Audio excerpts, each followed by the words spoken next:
എനിക്ക് ഏറ്റവും പ്രിയപ്പെട്ട എൻ്റെ സോഷ്യൽ സയൻസ് അധ്യാപക വിദ്യാർത്ഥികളെ, ഇന്ന് നമ്മൾ ചരിത്ര പാഠഭാഗത്തെ ചരിത്രം എന്ന നമ്മുടെ മൊഡ്യൂളിലെ ഒരു ചെറിയ ടോപ്പിക്കിൻ്റെ 3 MCQ ആണ് ഡിസ്കസ് ചെയ്യുന്നത്. ചരിത്രത്തിൻ്റെ ചാരിത്രത്തെ തെല്ലും നശിപ്പിക്കാതെ പഠിക്കുകയും പഠിപ്പിക്കുകയും ചെയ്യുക എന്നത് ഓരോ സാമൂഹ്യശാസ്ത്ര അധ്യാപകരെ സംബന്ധിച്ചിടത്തോളം നിർബന്ധമായ ഒരു കാര്യമാണ്. നമുക്ക് നമ്മുടെ തന്നെ ഇന്ത്യയുടെ തന്നെ പഴയ കാലങ്ങളിലേക്ക് നമ്മൾ ഓടി പോകുമ്പോൾ നമ്മൾ ചെന്ന് അവസാനിക്കുന്നത് ഒരു പരിധിവരെ ഇൻഡസ് വാലി സിവിലൈസേഷനും അതിനുശേഷം ഉണ്ടായ വേദ കാലഘട്ടത്തെയും സംബന്ധിച്ചാണ്. സോ വേദകാലഘട്ടം ആര്യന്മാർ ഇന്ത്യയിലേക്ക് വരുന്നത് മുതൽ ആരംഭിക്കുന്നതാണ് എന്നെല്ലാം നമുക്കറിയാം. പാഠപുസ്തകങ്ങളിലൊക്കെ അത് ചെറുതായിട്ട് മെൻഷൻ ചെയ്തു പോകുന്നു. ആ കാലഘട്ടം യഥാർത്ഥത്തിൽ ഹിസ്റ്റോറിക് പീരീഡാണ്. എന്ന് വെച്ച് കഴിഞ്ഞാൽ ലിഖിതങ്ങളായിട്ടുള്ള രേഖകളെ അടിസ്ഥാനമാക്കി ചരിത്രം രചിക്കപ്പെട്ട കാലഘട്ടം. ആ ലിഖിതങ്ങളായ രേഖകൾ എന്ന് പറയുമ്പോൾ പിൽക്കാലത്ത് വേദങ്ങളും ഉപനിഷത്തുകളും ആരണ്യങ്ങളും ബ്രാഹ്മണങ്ങളും പർവ്വങ്ങളുമൊക്കെ ആയിരിക്കാം. സോ ഇവിടെ നമ്മൾ ഇന്ന് ഒന്നാമത്തെ ചോദ്യത്തിലേക്ക് കടക്കുകയാണ്. ദ ക്വസ്റ്റ്യൻ നമ്പർ 1, ഋഗ്വേദ ഇന്ത്യയുടെ രാഷ്ട്രീയ ഘടനയുടെ ശരിയായ ആരോഹണക്രമം ഏത് എന്നതാണ് ചോദ്യം. ഋഗ്വേദ ഇന്ത്യ എന്നാണ് ചോദിച്ചിരിക്കുന്നത്. അപ്പോൾ എന്താണ് ഋഗ്വേദ ഇന്ത്യ എന്ന് ചോദിച്ചു കഴിഞ്ഞാൽ നമ്മൾ ഏവർക്കും അറിയാം, 1500 BC മുതൽ 1000 BC വരെ ഉണ്ടായിരുന്ന കാലഘട്ടത്തെയാണ് നമ്മൾ ഏർലി വേദിക് പീരീഡ് അഥവാ ആദ്യകാല വേദകാലഘട്ടം എന്ന് പറയുന്നത്. ആദ്യകാല വേദകാലഘട്ടം എന്ന് ഈ കാലഘട്ടത്തെ പറയാൻ മറ്റൊരു കാരണം കൂടിയുണ്ട്. ആദ്യത്തെ വേദങ്ങൾ രചിക്കപ്പെടുന്നത് ഈ കാലഘട്ടത്തിലാണ്. BC 1500-നും 1000-നും ഇടയ്ക്കാണ് ഋഗ്വേദങ്ങളിലെ 2 മുതൽ 7 വരെയുള്ള മണ്ഡലങ്ങൾ രചിക്കപ്പെട്ടത്. അതായത് ഋഗ്വേദത്തിൽ 10 മണ്ഡലങ്ങളാണുള്ളത്. അതിൽ 2 മുതൽ 7 വരെയുള്ള ഫാമിലി മണ്ഡലങ്ങൾ എന്നറിയപ്പെടുന്ന, അതായത് ഫാമിലി ഗ്രൂപ്പ് എന്നറിയപ്പെടുന്ന 2 മുതൽ 7 വരെയുള്ള മണ്ഡലങ്ങൾ രചിക്കപ്പെട്ട കാലഘട്ടത്തെ ആദ്യ വേദകാലഘട്ടം അഥവാ ഋഗ്വേദ കാലഘട്ടം എന്ന് വിശേഷിപ്പിക്കുന്നു. ആ ഋഗ്വേദ കാലഘട്ടത്തിന് തൊട്ടു മുമ്പും ആ ഋഗ്വേദ കാലഘട്ടത്തിലും ആര്യന്മാർ എവിടെ നിന്ന് വന്നു എന്നതിനെ സംബന്ധിച്ച് ഭിന്നാഭിപ്രായങ്ങളാണ് ചരിത്രകാരന്മാർക്ക് ഇടയിലുള്ളത്. അതിൽ ഏറ്റവും ആത്യന്തികമായി നമ്മൾ പഠിക്കുന്ന അല്ലെങ്കിൽ വസ്തുതാപരമായി ശരിയെന്ന് നമുക്ക് തോന്നുന്ന ഒരു വിലയിരുത്തലാണ് ആര്യന്മാർ മധ്യേഷ്യയിൽ നിന്ന് വന്നു, ബ്ലാക്ക് സീയുടെ അടുത്ത് നിന്ന് വന്നു എന്നുള്ളത്. എന്തുകൊണ്ടാണ് മധ്യേഷ്യയിൽ നിന്ന് വന്ന പ്രസ്താവനയ്ക്ക് ഏറ്റവും കൂടുതൽ വിശ്വാസം ഉള്ളത് എന്ന് ചോദിച്ചു കഴിഞ്ഞാൽ, അതായത് മധ്യേഷ്യയിൽ, അതായത് പാഴ്സികളുടെ മതഗ്രന്ഥമായ സെന്റ് അവസ്ഥയിൽ പ്രതിപാദിക്കുന്ന പല ദേവന്മാരുടെയും പേര് ഋഗ്വേദത്തിലും പരാമർശിക്കപ്പെടുന്നു എന്നുള്ളത് കൊണ്ട് തന്നെ ആര്യന്മാർ മധ്യേഷ്യയിൽ നിന്ന് വന്നതാണ് എന്നതിനാണ് കൂടുതൽ പ്രചാരമുള്ളത്. അതെന്ത് തന്നെ ആയിക്കോട്ടെ, ആ മധ്യേഷ്യയിൽ നിന്ന് വന്ന അല്ലെങ്കിൽ ഏതെങ്കിലും ഭാഗത്ത് നിന്ന് വന്ന, അതല്ലെങ്കിൽ ഇന്ത്യയിൽ തന്നെ ഉണ്ടായിരുന്ന ഈ ആര്യന്മാരുടെ ആദ്യകാല വേദകാലഘട്ടത്തിലെ പൊളിറ്റിക്കൽ സ്ട്രക്ചറിനെ സംബന്ധിച്ചാണ് ഈ ചോദ്യം ചോദിച്ചിരിക്കുന്നത്. അപ്പോൾ സ്വാഭാവികമായിട്ടും ഇതിൽ ശരി ഉത്തരമായിട്ട് വരുന്നത് ഓപ്ഷൻ ബി ആണ് ശരി ഉത്തരമായിട്ട് വരുന്നത്. ഇതിൻ്റെ ഡിസ്ക്രിപ്ഷൻ നമുക്കൊന്ന് നോക്കാം. എന്താണ് ഓപ്ഷൻ ബി ശരിയാകാനുള്ള കാരണം എന്ന് നമുക്കറിയാം. ആദ്യകാല വേദകാലഘട്ടം എന്ന് പറയുന്നത് സംഘടിതമായ ഒരു രാജ്യമുണ്ടായിരുന്നില്ല. അവിടെ ഭരിച്ചിരുന്നത് ജന എന്ന് പറയുന്ന ഒരു ഭരണാധികാരിയാണ്. രാജൻ എന്ന് പറയുന്ന ഒരു ഭരണാധികാരിയാണ്. ജന എന്ന് പറയുന്നത് ഗോത്രത്തിൻ്റെ പേരായിരുന്നു. അപ്പോൾ ഗോത്രം ഭരിച്ചിരുന്നത് രാജൻ എന്ന് പറയുന്ന ഒരു ഭരണാധികാരിയാണ്. ജന എന്നായിരുന്നു ആ ഗോത്രത്തിൻ്റെ പേര്. എന്ന് വെച്ച് കഴിഞ്ഞാൽ മറ്റൊന്നുമല്ല, രാജൻ എന്ന് പറയുന്നത് അത് പാരമ്പര്യമായിട്ട് വരുന്ന ഒരു പോസ്റ്റ് അല്ല, മറിച്ച് ഗോത്രത്തലവനെ തിരഞ്ഞെടുക്കുന്നത് പല മത്സരങ്ങളിലൂടെയും മറ്റുമൊക്കെയായിരുന്നു. അതുകൊണ്ട് തന്നെ രാജൻ എന്ന് പറയുന്ന ഒരു പോസ്റ്റ് എപ്പോഴും ഒരാളിൻ്റെ പാരമ്പര്യത്തെ പിന്തുടരുന്നതായിരുന്നില്ല. ഈ പൊളിറ്റിക്കൽ സ്ട്രക്ചർ പറയുമ്പോൾ ഏർലി വേദിക് പീരീഡ് ജനപദങ്ങൾക്കൊക്കെ മുമ്പുള്ള ഒരു കാലഘട്ടമാണ്. ആ ഏർലി വേദിക് പീരീഡിന്റെ പൊളിറ്റിക്കൽ സ്ട്രക്ചറിലെ ഏറ്റവും അടിസ്ഥാന യൂണിറ്റ് എന്ന് പറയുന്നത് കുലയായിരുന്നു. കുല എന്ന് വെച്ച് കഴിഞ്ഞാൽ നമുക്കറിയാം വീടുകൾ, അല്ലെങ്കിൽ എന്താണ് പറയുന്നത്, ആ ഗോത്രത്തിലെ ഒരു വീട് അല്ലെങ്കിൽ അവർ താമസിക്കുന്ന ഷെൽട്ടർ എന്ന് വേണമെങ്കിൽ പറയാം. സോ ആ ഷെൽട്ടറിന്റെ തലവനായിരുന്നു കുലബ എന്നറിയപ്പെടുന്നത്. കുലയുടെ തലവനായ കുലബ ഏറ്റവും അടിസ്ഥാന യൂണിറ്റ് ആണ്. ഏറ്റവും അടിസ്ഥാന യൂണിറ്റ് ആണ് കുല എന്ന് പറയുന്നത്. അതിന്റെ അധിപനെ നമ്മൾ കുലബ എന്നാണ് പറയുന്നത്. ഏതാനും കുലകൾ ചേർന്നാണ് ഗ്രാമങ്ങൾ ഉണ്ടാകുന്നത്. ആ പൊളിറ്റിക്കൽ സ്ട്രക്ചറിൽ ഗ്രാമത്തിന്റെ തലവനായിരുന്നു ഗ്രാമിണി എന്ന് പറയുന്നത്. ഇനി ഈ ഗ്രാമങ്ങൾ, ഏതാനും ചില ഗ്രാമങ്ങൾ ചേർന്ന് അടുത്ത പൊളിറ്റിക്കൽ സ്ട്രക്ചർ ആയിട്ടുള്ള വിസു ഉണ്ടാകുന്നു. വിസുവിന്റെ അധിപനെ നമ്മൾ വിഷയപതി എന്നാണ് പറയുന്നത്. ഏതാനും വിസു ചേർന്നുകൊണ്ട് ജന എന്ന് പറയുന്ന ഗോത്രം ഉണ്ടാകുന്നു. ആ തലവനെ, ആ ഗോത്ര തലവനെ നമ്മൾ രാജൻ എന്നാണ് വിളിച്ചത്. രാജൻ എന്നാണ് വിളിച്ചിരുന്നത് ഗോത്ര തലവനെ. രാജൻ പാരമ്പര്യമായിരുന്നില്ല, പല മത്സരങ്ങളിലൂടെയും ഒക്കെ ആയിരുന്നു രാജൻ അധികാരത്തിൽ വരുന്നത്. അതുപോലെ തന്നെ അടുത്ത രാജനെ തിരഞ്ഞെടുക്കാനുള്ള മത്സരങ്ങളൊക്കെ ഉണ്ടായിരുന്നു കാണാം. അപ്പോൾ ഏറ്റവും അടിസ്ഥാന യൂണിറ്റ് കുലയാണ്. കുല ചേർന്ന് ഗ്രാമങ്ങൾ ഉണ്ടാകുന്നു, ഗ്രാമങ്ങൾ ചേർന്ന് വിസു ഉണ്ടാകുന്നു, വിസു ചേർന്ന് ജന ഉണ്ടാകുന്നു. ഇവിടെ ഈ പറയുന്ന ഈ ജന എന്ന് പറയുന്ന ഈ ഗോത്രങ്ങൾ, പല ഗോത്രങ്ങൾ ഉണ്ടായിരുന്നു, പല പേരിൽ പല ഗോത്രങ്ങൾ ഉണ്ടായിരുന്നു. ഈ ഗോത്രങ്ങൾ തമ്മിലൊക്കെ സംഘർഷങ്ങൾ ഉണ്ടാകുമായിരുന്നു. കാരണം ഈ ആദ്യകാല വേദകാലഘട്ടത്തിലെ, അതായത് ഋഗ്വേദ കാലഘട്ടത്തിലെ ആര്യന്മാരുടെ പ്രധാന തൊഴിൽ എന്ന് പറയുന്നത് കന്നുകാലി വളർത്തലായിരുന്നു.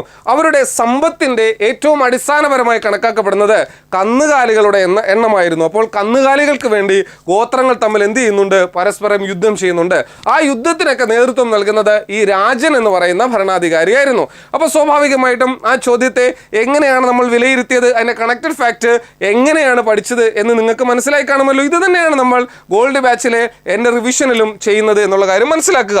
ഇനി നമുക്ക് അടുത്ത ക്വസ്റ്റ്യനിലേക്ക് നോക്കാം. അത് പിൽക്കാല വേദകാലഘട്ടവുമായി ബന്ധപ്പെട്ടതാണ്.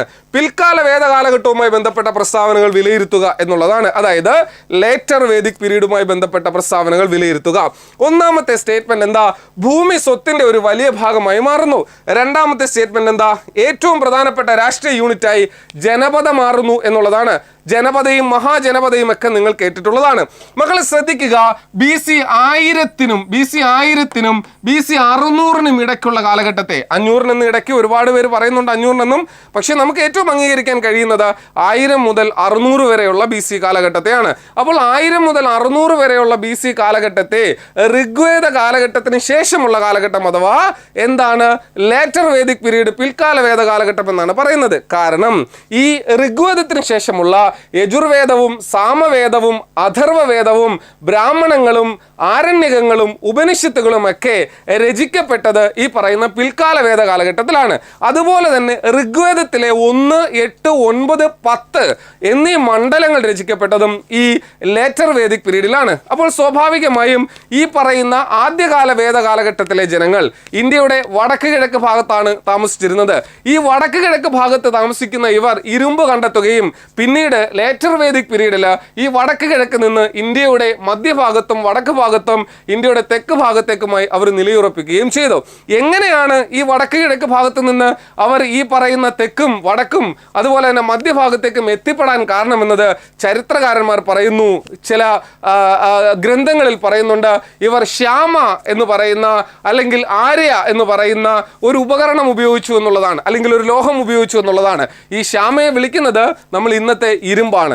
ഇരുമ്പിന്റെ കണ്ടുപിടുത്തത്തോടു കൂടി കാടുകൾ വെട്ടിത്തെളിച്ച് ഇന്ത്യയുടെ ഫലപുഷ്ടമായ സമതലമായിട്ടുള്ള ഗംഗാ സമതലത്തിലേക്കും പഞ്ചാബിലേക്കും ഉത്തർപ്രദേശിലേക്കും ബീഹാറിലേക്കും ഡെക്കാൻ പീഠഭൂമിയിലേക്കും എല്ലാം ഇവർ സഞ്ചരിച്ച് യാത്ര തുടരുകയും അവർ സഞ്ചരിക്കുന്ന പാതയിലുള്ള, അതായത് ജനങ്ങൾ സഞ്ചരിക്കുന്ന പാത, ജനങ്ങളുടെ പാദ സ്പർശമേക്കുന്ന സ്ഥലത്തെ ജനപദ എന്ന് വിളിക്കുകയും ചെയ്യുന്നു.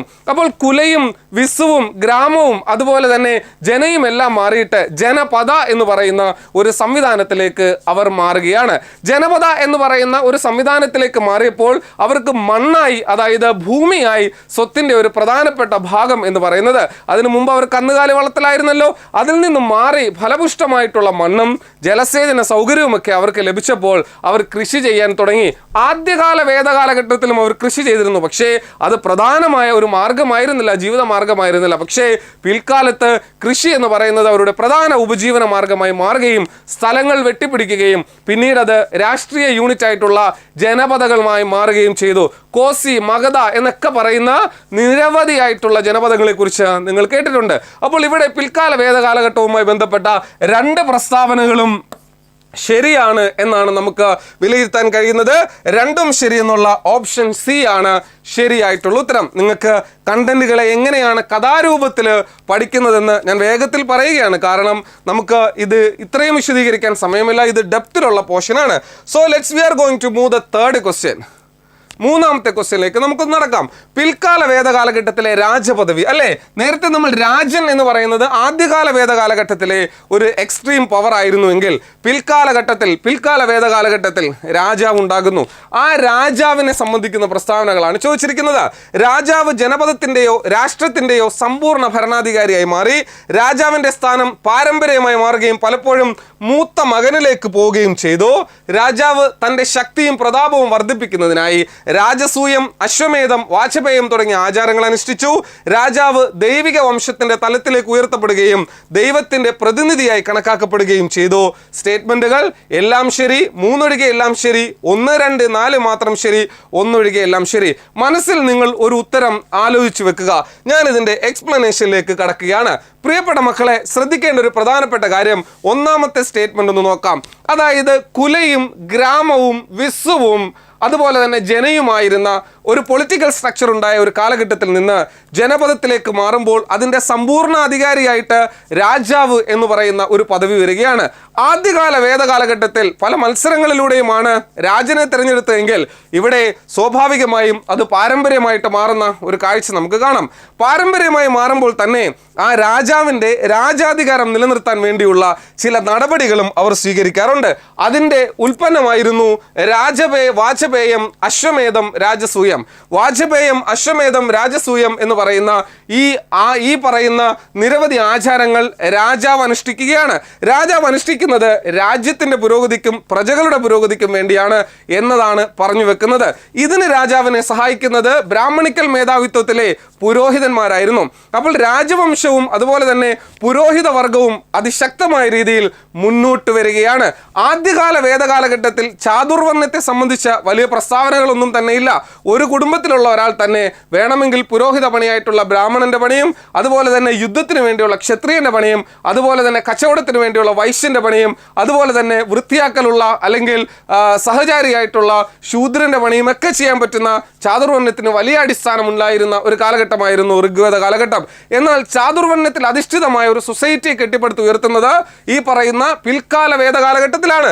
സോ രാജാധികാരം എന്ന് പറയുന്നത് രാജാവ് ജനങ്ങളുടെ അല്ലെങ്കിൽ പ്രജകളുടെ സമ്പൽ സമൃദ്ധിക്ക് വേണ്ടി ആചാരാനുഷ്ഠാനങ്ങളൊക്കെ ചെയ്യുന്ന ഒരു വ്യക്തിയായിട്ട് മാറ്റുകയും അതിനെ സഹായിക്കാൻ പുരോഹിത വർഗമായ ബ്രാഹ്മിൻസിനെ നിയമിക്കുകയും അല്ലെങ്കിൽ അവർ അതിന് ഉത്തരവാദികളാവുകയും ചെയ്തു.